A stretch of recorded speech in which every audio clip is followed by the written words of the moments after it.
Do you think you need to buy a whole office space in order to start your practice? Well, I have good news. There are some very creative alternative ways to get real estate that are financially a lot more viable for a newer healthcare entrepreneur just starting out. So please stay tuned for four very specific ways you can get office space without breaking the bank.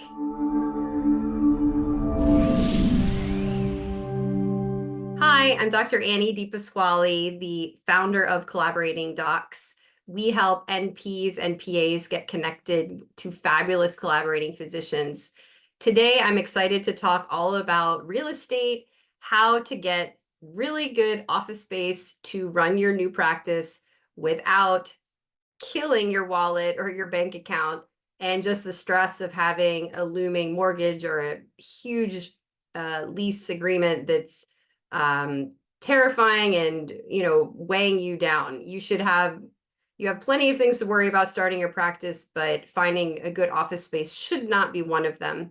So let's just dive right in. The first practical creative alternative is to find a sublease. That means another medical group, another medical practice that they already have done what we're trying to avoid. Most likely they've purchased or they're renting some huge expansive office that they can't perhaps afford. So they have available open exam room or two, and they would love to get a little of their money recouped. So they are more than happy for you to pay them a very small fee for the subset of their space.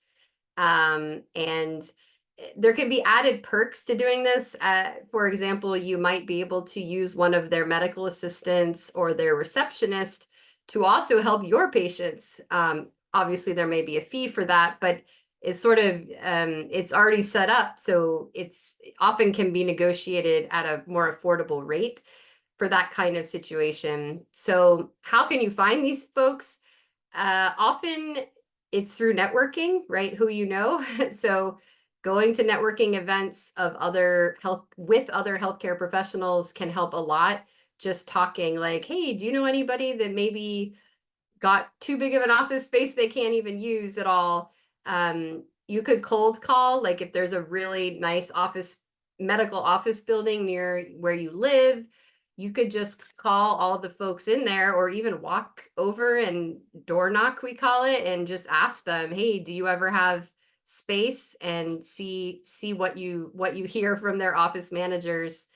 Also, local Facebook groups. I know I see it actually quite a bit.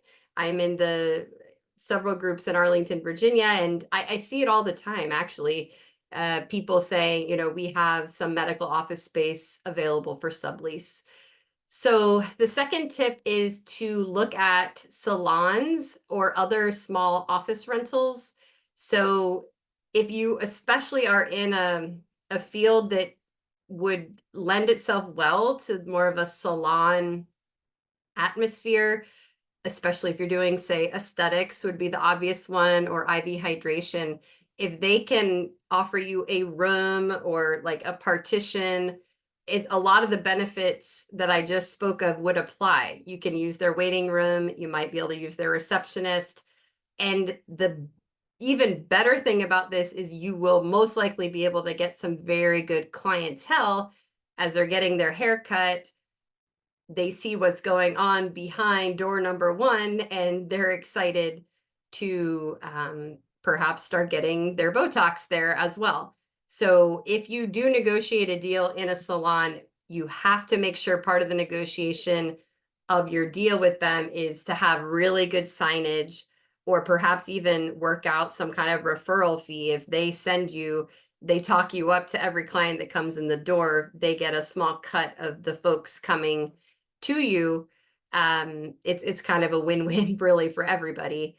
The third idea is a co-working space. These are becoming more and more popular. I think we've all heard of WeWork for individuals in business that just need to go to an office space and have their desk set up, and they may have their coworkers local, nearby in the office itself, and there's conference rooms and a lot of benefits to more like business people. I don't believe they're going to want to have medical procedures or exams happening in that specific type of co-working space, but there are co-working spaces made for medical professionals.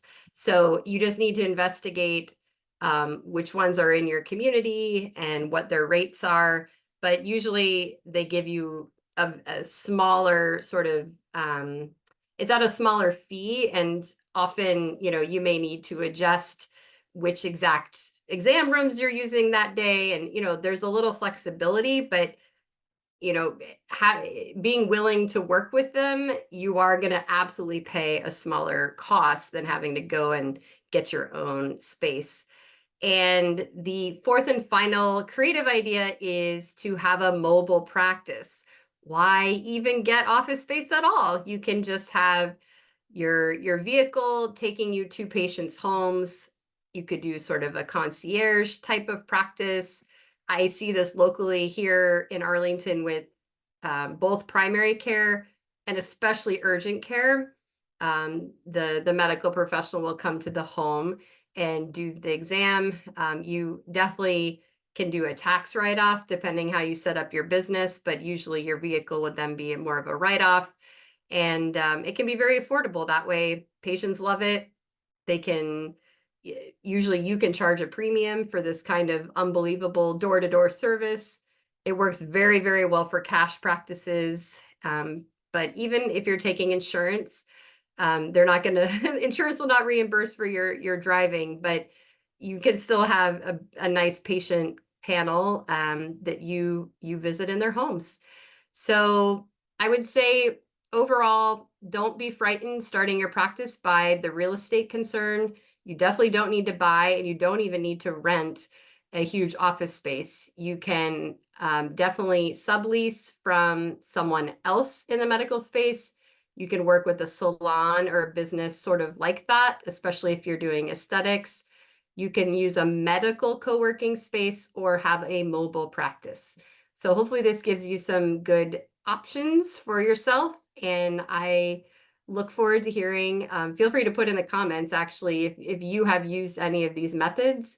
I think others would be interested to see, the popularity of some of these alternative settings for their practices. All right, have a wonderful day. See you next time.